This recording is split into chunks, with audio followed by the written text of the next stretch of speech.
Hey guys, it's Kevin again, and this is going to be for another movie review for you guys. And this movie I'm going to be reviewing, um, I wanted to review the first movie I'd watched in 2015. I did not want it to be the Woman in Black Angel of Jump Scares shit pile. I did not want that to be the first movie I see, because I'm better than that. I'm better than that. I am gonna watch the movie eventually. I have to because I have to eventually review for you guys for like my worst movies. I did not want that to be my first movie of 2015. I just didn't. I wanted to actually watch a good movie for 2015 so that way I had some hope for 2015 because I just did not want that to be the first movie I watch in 2015. I just no. I did not want that to be the first movie I watch. So this movie, I kept seeing trailers for. I saw the trailer for this movie when I saw Big Eyes, and then I saw the trailer when I saw The Imitation Game, and I kept, becoming more and more interested in this movie. Now, the movie doesn't come out for Americans till January 16th, so this is technically my first 2015 movie. However, for everyone in the UK that watch me, if you guys from the UK watch me, you guys got this movie back on November 28th, and that movie I'm going to be reviewing is Paddington.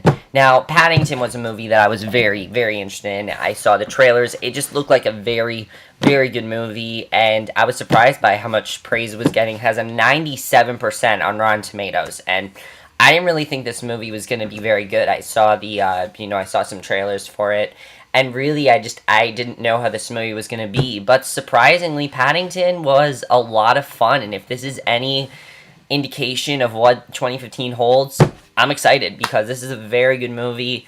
It honestly is definitely one of the best live action kids movies I've seen in a very, very long time. This one is actually for everyone. I think really this movie does have something for everyone. And let's get to the plot of Paddington. Now, the plot of Paddington, basically, it focuses on there's this explorer named Montgomery Clyde, and he locates this family of bears, basically, including Paddington, and he quickly realizes that they're very smart, they can speak English, and he gives them this, they have this deep appetite for marmalade, and he basically tells them that should something happen to them, they're always welcome to go to Britain. So basically, these bears, they live in harmony with their nephew, Lucy and Pseudo. They live with their nephew, basically. But one day, this earthquake strikes their home. Pseudo ends up disappearing, leaving nothing but his hat. And Lucy encourages her nephew, to go and find Soul. Basically go to London because, of course, the explorer had promised them that they could go to London, basically. She's moving into a retirement home, though, for old bears. So he reaches London, and he basically reaches London in this, basically this lost and found, area where all the lost and found bears go. And this family ends up seeing him, basically. But the father, so they decide to, take him into their house and everything. However, the father says he only can stay for one night. After one night, they're finding him a home, they're finding him shelter to go. And basically, they end up naming him Paddington, things like that. And basically, what they don't know is that there's also this very evil lady, Millicent, who captures and stuffs exotic animals to house in the Natural History Museum. And she wants to hunt down Paddington, basically. So we kind of have two different stories going on. That's basically the plot of Paddington. Now, the plot of Paddington, yeah, it doesn't seem too original. Kind of seems like your typical fish out of water story, like the Smurfs or Alvin and the Chipmunks or one of those kind of movies. But I gotta say, this honestly is better than both of those combined. It really is. It's not like the Smurfs. That's honestly what I thought this movie was going to be. I thought it was going to be another one of those stupid, kids movies where it's a fish out of water and there's all these, product placements and all this, jokes, all this potty humor that's just not funny. And this movie has none of that, really. This movie was very, very good, and I think that's because of the acting in this movie. The acting in this movie is very, very good. First of all, we have to talk about our main star here. Ben Whishaw as Paddington was great. I thought he did a great job in this movie. Now, originally, Colin Firth was going to play Paddington. I'm actually happy he turned down the role because honestly, Colin Firth's Paddington would be a little bit too mature, and Ben Whishaw really has that childlike nature of Paddington. Now, I gotta say, I've never really been into the Paddington book series. I never really read them or anything. There are other books I remember reading. I always knew Paddington was out there, but I never was really into the character. But he really got me into the character of Paddington. Honestly, the thing I like about him is that this movie does have a lot of slapstick, but it's not like stupid slapstick. It actually, the slapstick comedy works here because Paddington is very childlike and he gets himself in all these situations. Now, you'd think it'd be dumb in this movie, but it actually works very, very well, and I liked how Ben Whishaw pulled it off. He really pulled it off in a very good way, and I thought he did a really, really great job in this movie, actually. Really, he did an amazing job. I was surprised by how good he really did. Really, I really want to see what he does next. I know he was in Skyfall, but he was very, very good, and I want to see him do more kids' movies. He's very good with them. Hugh Bonneville plays Mr. Henry Brown. Now, yes, his character is not anything original. His character is basically the cold-hearted father who doesn't really know how to have fun. Think of like Mr. Banks or the father from this movie at times kind of reminded me a little bit of Enchanted. Just because of how the father was, how he was very, not really a fun father, and I thought his character, the relationship between him and Paddington is honestly one of the most fun parts of the movie, because Paddington teaches him how to have fun again. I definitely really enjoyed that, and it's actually a great message to parents, and to kids and parents alike, really, because, there are tons of parents who don't really want to have a lot of fun, and I think there are a lot of parents like Henry Brown. They really made him a great character, and I thought he also, one of the things that Hugh Bonneville had was very good comedic timing. Definitely very good comedic timing. I definitely really liked his character. He was definitely very good. Sally Hawkins, yeah, her character's not very original either. Of course, she's the mother that wants to keep Paddington. There's nothing original about that. We've seen that before. But it just works in this movie. I thought her character was very good, and I definitely thought she did a very good job. The kids also are very good. One of the things I did like that this movie did that was surprisingly interesting was that it doesn't focus on Paddington's relationship with the kids, really. It doesn't really focus on it. The kids are there, but they're kind of just supporting roles in this movie.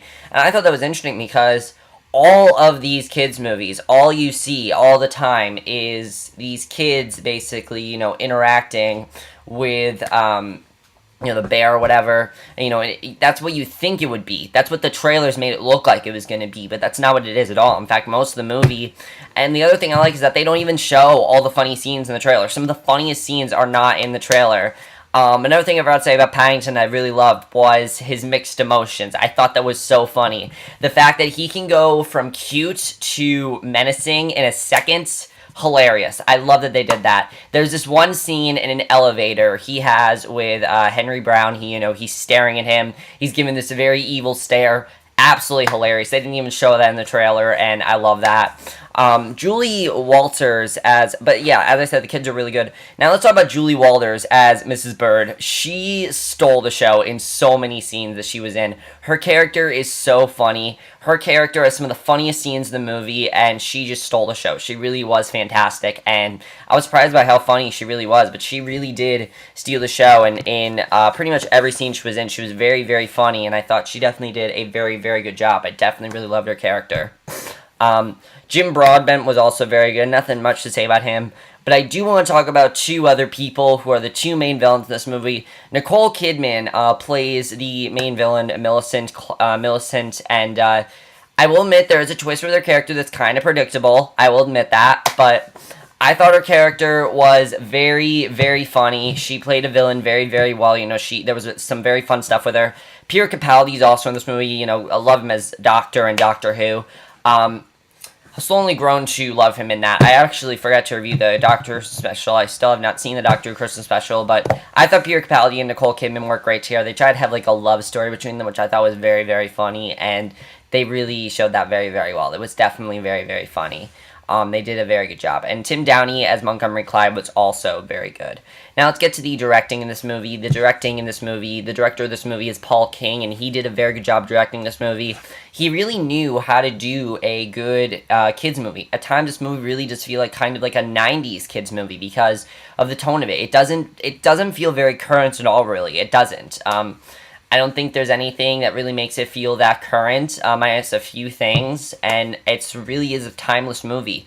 I think this is going to be one of those movies that is very timeless. And if that's true, then I really like that, because they didn't even show much like product placement at all. There weren't any like iPhones or Apple computers or Apple iPads. They didn't really show that in this movie. They didn't show like I mean, I don't even know if Britain has them, but if London, has those items, but they didn't even show any product placement in this movie, which I really enjoy, because it seems like all these kids' movies these days are filled with product placements, and they're filled with all this propaganda. But this movie doesn't have any of that, and I think Paul King directed very well. He knew how to make a movie for kids and adults alike. Now, as I said, the slapstick humor really does work, but there is some adult humor in there that is very good, that I definitely really enjoyed. I thought the adult humor was very good as well. Now, the screenplay in this movie is also very good. Very witty, very fun, just a very fun screenplay. The score in this movie was very good as well. Cinematography, we have to talk about the CGI in this movie. The CGI on the bears was amazing. The bears at times looked extremely real. It honestly didn't even look like CGI at points. It literally looked like they had like a puppet in there, like a puppet or something in there. And if that's true, then that's amazing, because I thought the cinematography was fantastic. We saw the land that the bears were living in. It looked so real, and it honestly, someone compared it to Dawn of the Planet of the Apes. I'd have to agree. It really is to the equivalent of Dawn of the Planet of the Apes. They look so real, and it looked amazing, honestly. I thought they looked great. Really, it did. The editing is my only problem in the movie. Sometimes the movie feels a little bit too fast-paced. Like, for example, when Paddington meets with the family, they very quickly take him to their home and everything. It's not very long for them to think about what they want to do with him or whatever. Sometimes the movie felt a little bit too fast-paced, but that's really my issue, the only issue with the movie. Also, the movie sometimes did feel a little bit predictable. And it's not really an original idea either, but it is one that actually worked very, very well, and I think they really pulled stuff off very, very well in this movie. I wasn't sure how they were going to pull things off, and they pulled things off very, very well. And I think that's all I really want to say about Paddington. I'm not really going to talk about spoilers or whatever, because there's nothing too, like, shocking about this movie or anything. I will say that I definitely enjoyed the ending of this movie. This movie has a very good ending. It's a pretty good timeless ending. It does have a very good message. I did definitely enjoy the message in the movie. Now, if you guys get to see this movie, you guys aren't going to see it till January 16th, but if you guys go on to Solar Movie, it is there. Basically, it is on Solar Movie because of, it's on Solar Movie because it was released in the UK. If you guys want to check it out, definitely check it out. And if you guys want to see a fun kids movie, I honestly would recommend this. A lot of times, I don't like watching kids movies. I find them to be very immature and dumb.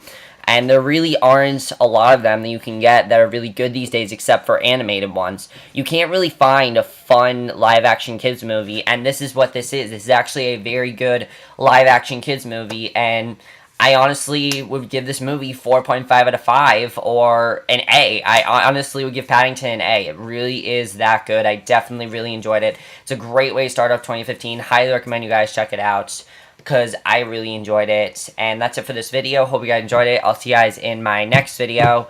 Now, I'm not going to see an actual movie in the theaters till next week when Selma comes out, so my next review will probably be for the pilot of Gallivant. I'm going to be reviewing it. Now, I'm not going to be reviewing the season, but I will review the first 2 episodes, so I will see you guys for that, okay? And please, just check out this movie. Let me know what you guys think of this review, and I'll see you guys in my next video. Okay, bye. Oh, and of course, the link to my Letterboxd will be in the description down below. Okay, bye.